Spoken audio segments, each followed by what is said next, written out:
Welcome to I can news. I can news में आपका स्वागत है। और सबसे पहले जो है सर आपका परिचय जानना चाहते हैं। मेरा नाम कीर्ति कुंदन सहाय है। मैं सेंट जेवियर हाई स्कूल का प्रिंसिपल और यहाँ पर विगत 13 वर्षों से काम कर रहा हूँ। अभी इसी साल मैं प्रिंसिपल की मेरी पदोन्नति हुई है। बाकी आप प्रिंसिपल है सर, सारी लाइबिलिटी आपकी होती है इस विद्यालय की देख रेख और जो है इसको जो है सुजित करने में और जो है बेहतर जो है इसको बनाने में विद्यालय की जो है आपकी प्रमुख भूमिका होती है। जी सर अभी सीबीएसई बोर्ड की जो एग्ज़ाम हुआ है और जो है इसकी रिजल्ट जो आई है सामने जी उसमें सबसे ज़्यादा प्रतिशत पाने वाले प्रखर के नाम आया है। जी जरूर। और जानना चाहता है कि आपके जो है विद्यालय में जो टीचर हैं वो क्या टिप्स देते हैं बच्चों को कि इतनी ज़्यादा प्रतिशत लेकर आते हैं और जो है पूरे जनपद में एक नाम रोशन कर जाते हैं। देखिए, हमारे यहाँ की जो शिक्षा प्रणाली है, जो हमारा एजुकेशन सिस्टम है स्कूल का, वो बहुत ही सुचारू रूप से संचालित होता है। जैसे कि हमारे यहाँ एक होता है बूस्टर एग्जामिनेशन। अब बूस्टर एग्जामिनेशन क्या है कि हम लोग जो है सो एक एक चैप्टर पढ़ा करके उसके 50 MCQ क्वेश्चंस देते हैं। अब बच्चा जो है, कोई भी स्टूडेंट उस 50 MCQ क्वेश्चंस को सॉल्व करने के लिए, जो OMR बेस्ड पे होता है, उसको सॉल्व करने के लिए एक एक लाइन पढ़ता है। तो जब बच्चा एक एक लाइन पढ़ेगा तो उसका वो चैप्टर पूरी तरीके से प्रिपरेशन उसका हो जाएगा और वो लास्ट के एक्सरसाइज को बहुत ही आसानी से सॉल्व कर देते हैं।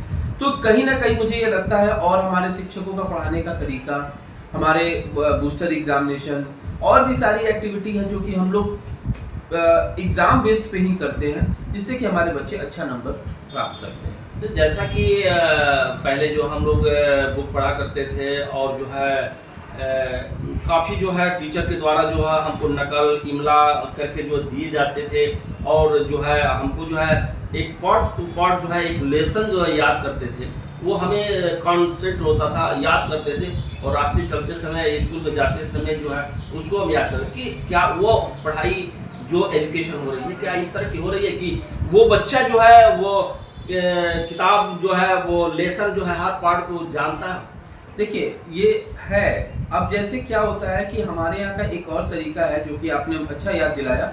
जैसे कि हम लोग जो है सो क्यूसी, अगर हम किसी बुक से अगर कोई एक चैप्टर है, अगर बच्चा खुद से क्वेश्चन क्रिएट करेगा, अगर खुद से प्रश्न का निर्माण करेगा तो उसको आंसर खुद मिल जाएगा। अगर मैं प्रश्न बना के दूंगा तो उसको सोचने में समय लगेगा, लेकिन अगर वो खुद से प्रश्न बना करके उसका उत्तर ढूंढ के निकालेगा तो उसको वो प्रश्न का उत्तर आसानी से याद हो जाएगा। ये चीज काम हम लोग अपने यहाँ बच्चों को क्लास 1 से बच्चों को लेकर के क्लास 12 तक के लिए हम लोग करते हैं। तो बच्चों को ये सारी प्रक्रिया, और जैसा कि आपने कहा कि पिछले जो हमारा तरीका जो हम लोगों ने पढ़ा हुआ है, जो पद्धति चली आ रही है कि इमला बोल करके पढ़ना, या जो अध्यापक, आजकल के बच्चे थोड़ा सा आगे निकल गए हैं, एडवांस निकल करके गए हैं, ये खुद का प्रिपरेशन खुद कर रहे हैं। और आजकल के बच्चे बहुत ही कॉन्शियस हैं अपनी पढ़ाई के प्रति, और कहीं ना कहीं इस चीज को हम लोगों को समझना पड़ेगा कि आजकल के जो परिवेश है उसमें इतना कंपटीशन है और बच्चे इस कंपटीशन को देने के लिए तैयार हैं। तो ये हमारे आगे वाले जनरेशन के लिए बहुत ही अच्छी बात है कि हमारे बच्चे हर जगह हर एक कंपटीशन में फाइट कर सकते हैं। सर एक क्वेश्चन मेरा ये है कि पूरे हिंदुस्तान में कितने प्रतिशत अंग्रेजी जानते हैं जो आज के डेट में इंग्लिश मीडियम पर ही जो है निर्भर हो गया है? देखिए, अगर इंग्लिश मीडियम की बात करें तो आज का कंपटीशन और आज का समाज जो है सो गार्जियन भी यहाँ तक कि इंग्लिश का ही डिमांड करता है। अब क्या कॉन्सेप्ट है, हिंदी हमारी मातृभाषा है, हम इसका सम्मान करते हैं और ऐसा नहीं है। और इस बार से तो सीबीएसई ने क्लास 9 में 3 सब्जेक्ट पढ़ाने का प्रावधान भी डाला है, जिसमें कि 3 लैंग्वेज जो है सो हम लोगों को किसी भी तरीके से पढ़ाना है। तो हम भारतीय इस पे हम लोग जो है सो अमल कर रहे हैं। और हिंदी, ऐसा नहीं है कि हम हिंदी एकदम बाइकाट कर रहे हैं, ऐसा नहीं है।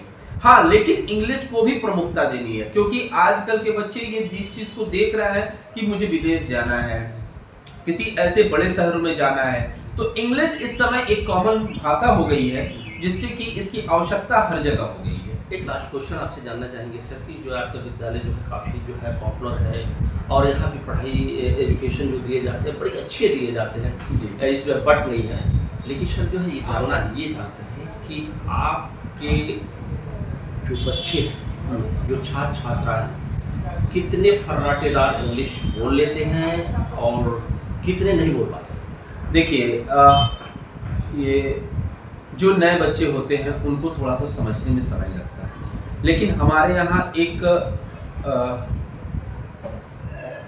दो डेवलपमेंट मैनेजर हैं, एक छोटे स्कूल के लिए, एक बड़े स्कूल के लिए। उनका काम होता है हर एक बच्चे के अंदर डेवलप, उनका और कोई काम नहीं है, ना उनका क्लास लेने का काम है और न ही उनका किसी तरीके का ऑफिशियल वर्क है। उनका काम ये है कि हर एक बच्चे को इंडिविजुअली इंग्लिश के कुछ ऐसे शब्दों का बताना, उनको इंग्लिश बोलने के लिए ट्रेन करना, छोटे छोटे शब्दों, छोटे छोटे वाक्यों से स्टार्ट करना, पहले कमांड देना। इस तरीके से बच्चा धीरे धीरे कॉन्फिडेंट जब हो जाता है उसके बाद से अपने आप हो जाता है। और हमारे यहाँ के पुराने बच्चे पूरे तरीके से फराटेदार इंग्लिश बोल सकते हैं और बहुत अच्छा बोलते हैं। इसका मेन रीजन ये है, जैसे कि अगर आप मुझसे इंग्लिश में क्वेश्चन करेंगे तो ये मेरी रिस्पॉन्सिबिलिटी है कि मैं इंग्लिश में उत्तर दूं। उसी तरीके से जब एक टीचर जो है बच्चे से इंग्लिश में बोलता है तो उसका उत्तर भी उनको इंग्लिश में ही मिलता है। बच्चों को ये और लगता है कि मुझे हिंदी में बोलना है, तो इसके आदान प्रदान से हमारा इंग्लिश कम्युनिकेशन स्ट्रांग हो जाता है। हाँ, स्टार्टिंग में बच्चे थोड़ा गलत बोलते हैं, लेकिन साल के अंत आते आते वो पूरे अच्छे तरीके से होते हैं। इसका श्रेय क्या जो है वो ग्रामर ट्रांसलेशन का कितना जो है वो अनुभव रखते हैं? ये थोड़ा सा ग्रामर का स्टार्टिंग में दिक्कत होती है, बाद में जब उनको हमेशा बोला जाता है कि नहीं यहाँ पर ये होगा, यहाँ पर ये होगा, तो इस चीज का वो ध्यान रखते हैं। क्योंकि आज के बच्चों के अंदर एक क्वालिटी तो ये बहुत ही जल्दी इम्प्रूव हुई है कि वो कैप्चर बहुत जल्दी करते हैं। कि अगर मैंने उनको बताया कि नहीं ये गलत है, ये सही है, तो वो ट्राई करते हैं कि मुझे सर को सही करके सुनाना है। जैसे कि हमारे यहाँ है first star race, second star race, तो बच्चों के अंदर कंपटीशन लगता है कि मैं अगर ये टॉपिक मैंने मैम को अच्छे से सुनाया या सर को अच्छे से सुनाया तो मुझे फर्स्ट स्टार मिलेगा, अगर मैं इससे ज्यादा इंप्रूव करूंगा तो सेकंड स्टार।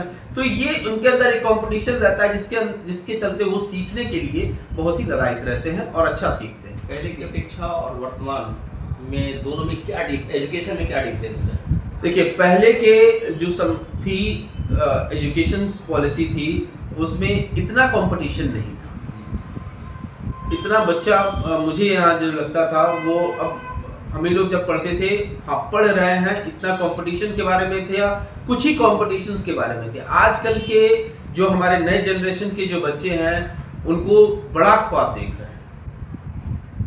किसी को IIT में जाना है, किसी को नीट क्वालिफाई करना है, किसी को मेडिकल में जाना है, किसी को फॉरेन में जाना है, तो ये बड़े बड़े ख्वाब देख रहे हैं। तो बड़े बड़े ख्वाब देखने के लिए उनको अच्छी पढ़ाई, एक लेवल की पढ़ाई इनको पढ़नी पड़ेगी, तो इसके लिए वो भी प्रिपेयर्ड है। बिल्कुल सत्य, आपने जो है हमें जो है अपना कीमती समय दिया और बताया कि हर बच्चों के अंदर ग्रेट एटीट्यूड है, अपने जो है बड़े लक्ष्य की तरफ जाना चाहते हैं, और जो है ये बहुत अच्छी बात है कि जो है लक्ष्य उनका जो है होना भी चाहिए कि हम जो है वो बड़े ITI में जाए, IT में जाए, या जो है IAS PCS या डॉक्टरी पेशे इंजीनियर।